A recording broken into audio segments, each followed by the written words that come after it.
Our morning cup is going to be overflowing. We have a beautiful island. We live in one of the most beautiful biodiversity areas of the world, and with so many water days, International Day of Forests, Earth Day, lots and lots of global environmental days coming up, it's time to have a look at a new project that's going on. You'll recognise the lady who must be doing I don't know how many projects, but a new project that is coming up to help us build and work on our biodiversity. So my guest today is, of course, Dr. Nicola Bird. Good morning, Dr. Bird. Good morning. Thank you again, Zoe, for having us here. Great pleasure. And may I introduce to you Indira de Jesus from Intec. Good morning, Indira. Good morning, everyone. Thank you for having us here. Now, this project is quite a complex, even the title's a bit of a mouthful, but it is a very, very important one, isn't it? It's called, I have to clear my throat for that title, it's called the Collaborative Social Accountability for Improved Governance in Protecting Biodiversity Hotspots. Dr. Bird, what is that?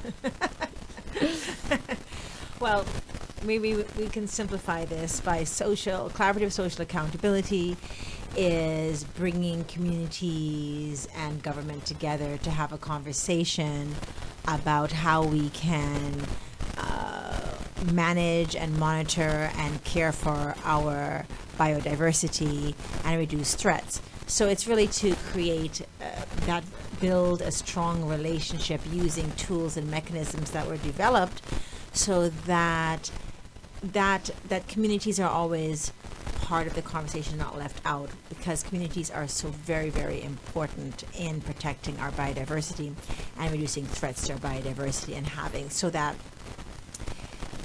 because biodiversity is where we live. Absolutely. I mean, it's our life, it's our earth. So making sure that it's an inclusive, collaborative partnership between government and community. Antigua, the Caribbean, is one of the most diverse areas of the whole planet. Over 11,000 species in the Caribbean, 70 of which are only found here, and it's something special, isn't it? Yes, absolutely. I mean, Indira, who will speak for herself, of course, is from the Dominican Republic. So the project is a regional project with the Dominican Republic and Intec as the lead, and we're in partnership, Antigua and Barbuda, but it's also inclusive of St. Lucia and Jamaica. So exactly what you're saying is to protect our region. Indira, could you tell us a little bit about Intec and about your role in this? Yes, Intec is a Dominican university. Yeah. It's Instituto Tecnológico de Santo Domingo is our name. And we have been working for a while in biodiversity and environmental issues, as well as climate change. We have a research center called the Climate Change and Resilience Observatory in the DR. And our role in this project, as Nicola mentioned, is to coordinate among the different partners that will be working for collaborative social accountability. And we are also part of an initiative that is working on the protection of biodiversity, the Critical Ecosystem Partnership Fund. Now, this is a program that's separate from the government, from our government, isn't it? It's a non-governmental organisation program. Yes. So, how closely aligned are you with the government at the moment on this project? Well, in many of our projects, quite frankly, we always try and align with the public sector. But we're independently funded. I mean, we're a not-for-profit organization, and we're funded by different donors. So the donor for this project is the World Bank and the Critical Ecosystem Partnership Fund. Yeah. And so, but the goal of the project is to work with the government, bringing community groups alongside. And we've had a very favorable response. We'll be working. So right now we're building those relationships. We're making, and Indira's here being introduced to the different public sectors. So we're working with the Department of Environment, National Solid Waste Management Authority, and we'll be working with different government institutions, because that is the whole goal of the project, to develop that relationship and build it. So we're having a very favorable response, and we're also having a favorable response within the community. So we're really looking forward to a successful project. It sounds a very special project, and very much everybody pulling together. One of the things, we're talking about a biodiversity hotspot.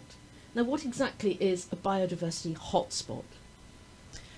Well, it's a place where, as you said, we have an especially large biodiversity and an especially endemic biodiversity. That is biodiversity that only is found in these islands. Yeah.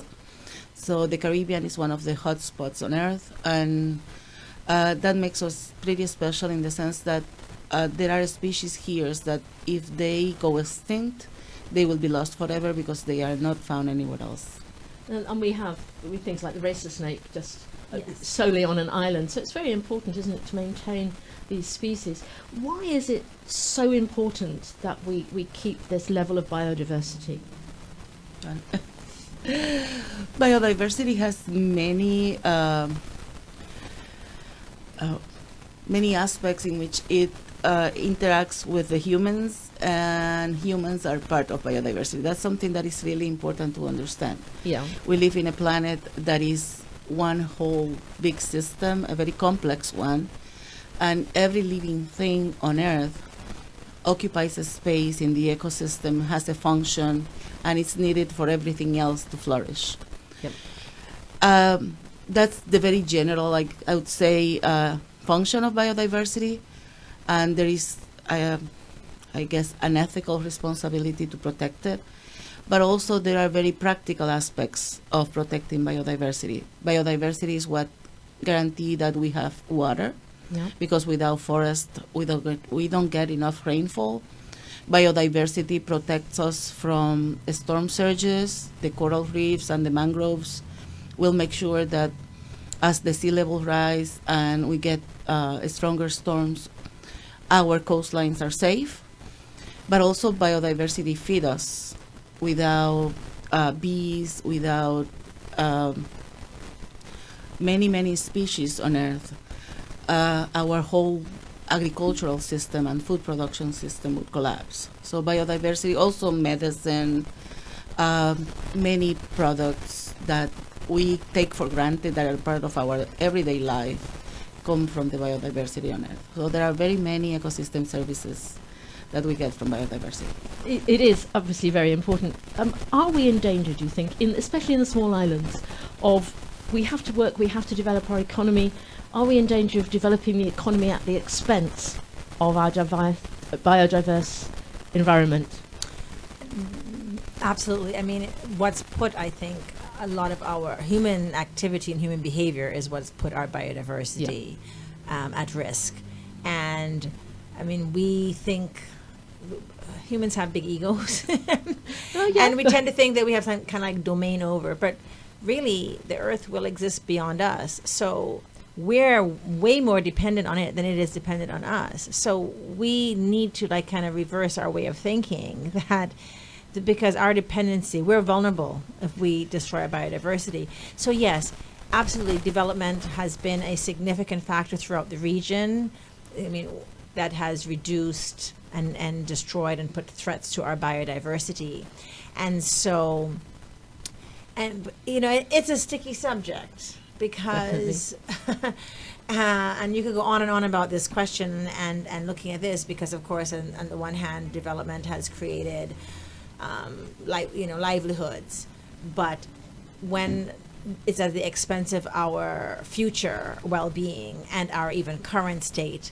So what can be good, left unchecked, can be destructive. Anything out of balance will destroy us, essentially. So we do need to keep check and balance. And that's why this project is particularly important, because it involves the relationship between the community and the government, so that when decisions are being made, the communities are being considered and the impact of the development on the community, so the communities can have a voice, and that voice will be considered as through the tools and mechanisms that we will be developing. Now, this is quite a complex topic, actually, because the question often comes up: the economy, the environment. Now, and yes, we do need to build our economy. We do need to bring in income. How can we do this in such a way that we maintain the environment? I think there are many examples around the world, or even in the region, of ways to ensure that we develop sustainably and that we can maintain the base of resources that we are using for our economic gain. There are also lots of examples of how to do it wrong in the region. I'm afraid so. And we have like fisheries that have been fished almost to extinction. We have tourism development, and I'm not talking specifically about Antigua. I just got here, but I'm talking about the region in general, and my country is an excellent example. We've had tourism development, especially at the beginning. We had a whole area of the country that after a few years of very successful tourism, it all came crashing down because the water got too polluted. The place was just no longer attractive to the people that we wanted to come in. And that taught us several lessons, and one of them is that we cannot destroy that what is feeding us. And I think that's a lesson that humans from had learned from the very beginning of our existence on Earth, but we sort of forgotten because, as Nicola mentioned, we have big egos, and we feel that we can solve things with technology and with our will, and it's not always so. Once certain things are gone, they're gone for good. So we need to find ways to continue to develop and continue to strive for a better way of life and then for well-being for our people, but we need to make sure that the basis of the resources are kept. Yeah. Oh, it's very important. And a couple of years ago, we saw in, I think it was near Phuket in Thailand, one of the most famous beaches had to close because the tourists had ruined it. And they actually had to close the beach. And of course, tourists go, oh, but the dolphins came back, the water cleared. So we're kind of a victim of our own success. That's the danger, isn't it? I mean, that's a really good way of putting it. I think, like I said, it comes down to balance. And in modern society, we've become so removed from our environment. We live in cities. We put, things ahead of the importance of other values. So I think we're driving in cars, we're driving in or buses or whatever. We're quite removed from the earth and the connection and the relevance. And I think that's one of the why it interferes. We don't have that, like earlier, societies. They were very connected to nature. They understood they had to be in tune with it, had to be aware of it. They didn't have all the technology. Yes. So to be aware when this was happening, that was happening, and it was, of course, smaller populations. So we need to kind of recover some of that connection and realize the value, because by being removed from it, we don't understand how dependent and reliable we are on it, and how vulnerable we really are by destroying it. But we're no longer, of course, happy to just live on an island with the resources. We are expecting more things. We have more technology. So we've lost that. I'm trying to think of the word innocence in a way. If you see what I mean, because the world is so different and it's rolling on so quickly. It's hard to control. What other issues affect our biodiversity in the Caribbean? Well, the main issue, I think, is loss of habitat. Yeah. And that has been, there is plenty of scientific evidence and have been many studies. We have encroached into the natural areas that are needed for the species to sustain themselves. And that encroachment can take the form of agriculture, mining in some of our islands, tourism and industrial development, and just real estate development. So it's the loss of habitat and the loss of habitat connectivity. Like, we have segmented little parts that we call national parks or protected areas. And also, we have polluted a lot of the areas that have that sustain the biodiversity. So loss of habitat, encroachment into protected areas, and in general pollution. And pollution includes solid waste, like we litter our oceans. We actually litter our land, but everything that we throw anywhere will end up in the ocean. And we are a large maritime state. Not just a small island state, we're a large maritime state. That is- Yeah, I mean, you're right, there's a lot of that. And with all the boats that come in, there was an incident a couple of months ago where a big boat, went into Nonsuch Bay and emptied their tanks in Nonsuch Bay. Then they went out to sea to go around to English Harbour. Now, apart from the fact that is illegal, Yes. it's disgusting. Apparently somebody said, I stood and watched them and it spread over. And then they went out to sea where they are supposed to dump things. And that attitude towards our island, our environment, should be, it's shocking. Humans are shocking. Yes, it is shocking. You can see that one really wound me up. I thought, just how arrogant is that? And of course there is a lot of building going on, as you said, Indira. You see a lot of building, even it's just random houses around the island, huge things going up in obscure places. And my concern has always been, okay, we need this development, but where do we stop? When are we going to say enough is enough? And I don't think we will. I think that when you're part of this project, which is changing mindsets, looking at the world differently, and that's always difficult because humans, we tend to need things to be so bad before we actually make change. Yes. Get to the point of no return, and then we're like, and Oops. then. So we're not really a preventive approach. Yeah. Because we can't see it, we don't feel it, and off we keep going. So we're talking about preventive measures, which is really what's needed, and working on how we view things differently and understand. So that's way more invisible. Yeah. But that's actually what's needed, and it is needed on a global level. So it's actually a global crisis right now. It's just a global crisis. Definitely.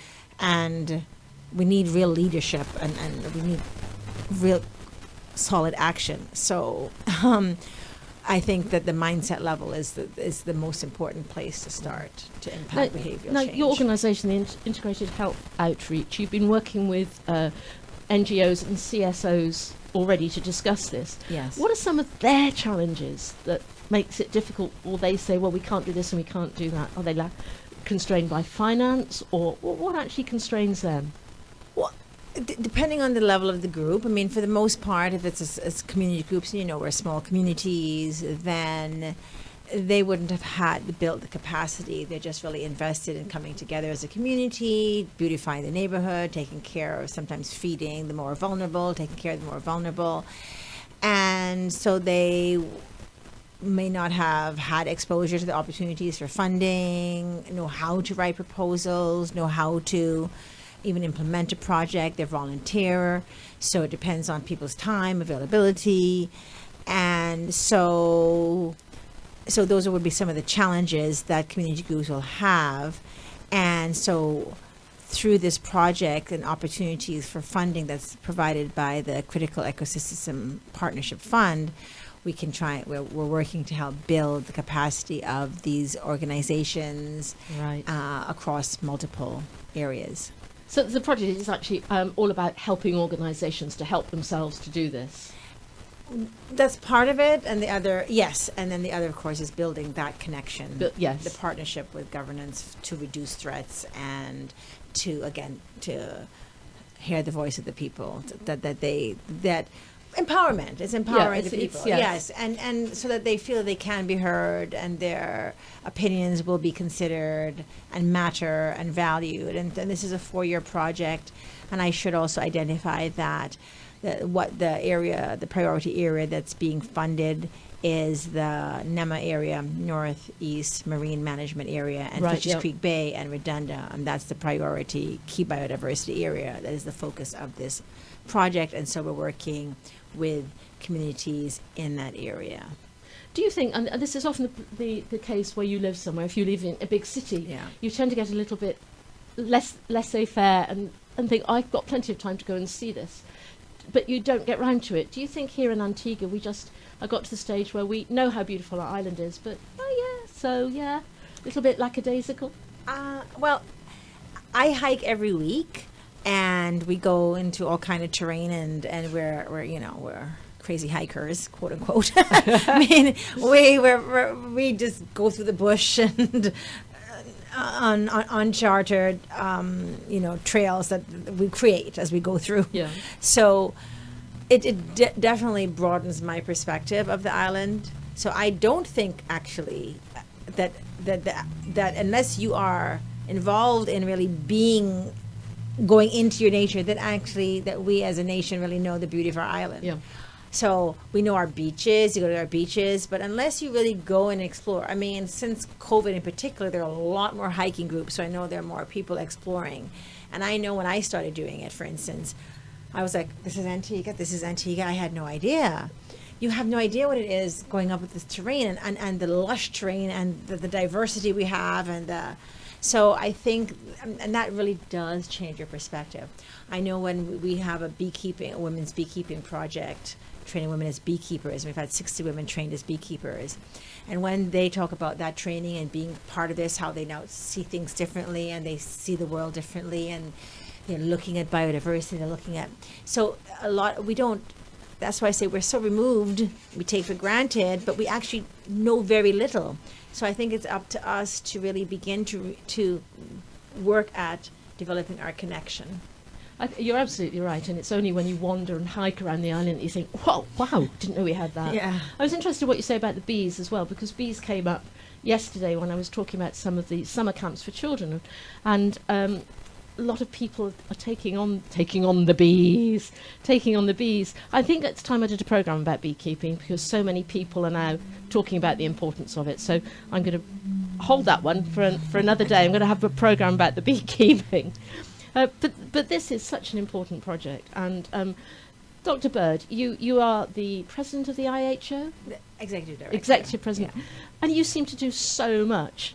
Well, I have a team. It's not just me. No, but the IHO, the Integrated Health Outreach, does so much. We do. We really work hard we're an organization focused on well-being, and well-being covers multiple platforms: environmental, social, emotional, women, youth. So we keep going for it. It really matters. I have a great team. I have a lot of people working on multiple projects, doing amazing work. And so I wake up early, so I come here.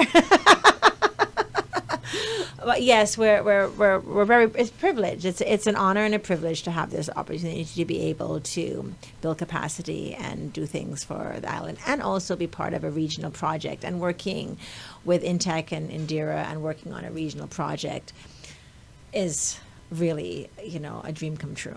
I like to see the region pulling together. So often we seem to be pulling apart. And it's great to see Dominica and all the other... Dominican Republic, Dominica as well, and all pulling together. Now, this is a 4-year project, you said. What happens when the project says, right, okay, we've done this for 4 years. Do you have a plan already to keep going, or...? Well, it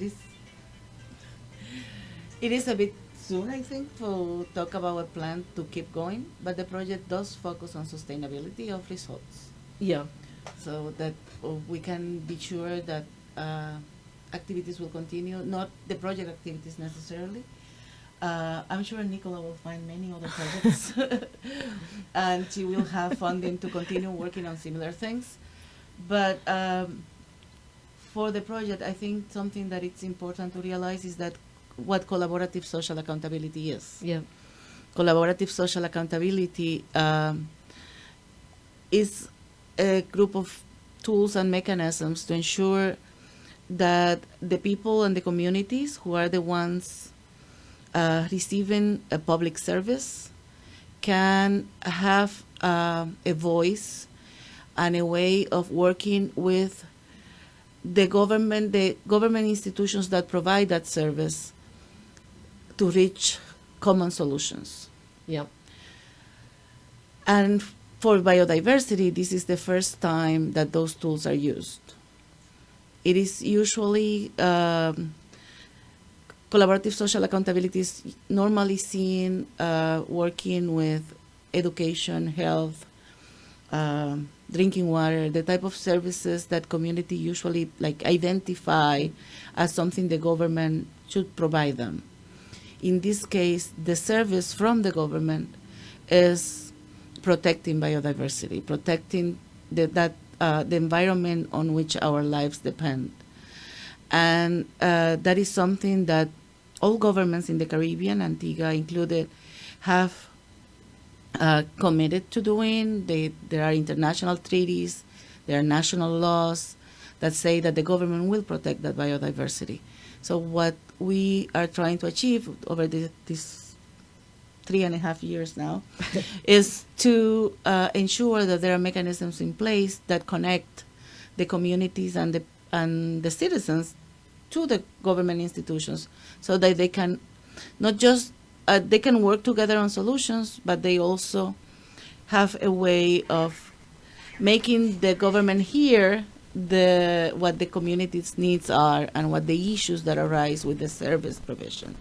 So if there is, let's say, there is some new development going on in an area, or somebody's dumping waste in a protected area, or somebody's hunting a protected species, then the community is right there. If they understand the importance of the biodiversity for them, they can communicate what is going on to the government, and they can work together on how to solve it. That's the idea behind the project, and that's why long-term sustainability is, I mean, if we achieve our goals, long-term sustainability is almost a given, because the mechanisms will be in place. That's what we want to hear. And I know that you have to dash somewhere else, ladies, but just quickly, tourism in our islands is obviously the big thing. However much we try to diversify, tourism is it. Is there a successful way to maintain the tourism levels we have, but bring them in on sort of to our diversity, to say, come here because we've got such a wonderful diversity? I'll speak, and then Indira will certainly have her very quickly wrapping up. But yes, I certainly think that's the way we need to go. Yeah. Because, and ecotourism is certainly growing because more and more global citizens are concerned about biodiversity, conservation, protecting our environment. Climate change is affecting everybody globally, so it's a global conversation. So an ecotourism is definitely a pull. So we can, the goal of moving towards that would be, that's the ideal. Yeah. We need to think differently, and it's definitely more than available and doable. We just have to change how we're doing things. Ladies, I know you have to dash, and I could keep you here for another hour at least. Thank you, Dr. Nicola Bird, Indira de Jesus. Thank you for joining me this morning, and keep up the good work. This is so important. It's part of our future, as you said. Thank you, Zoe, for having us, as My always. pleasure. My pleasure.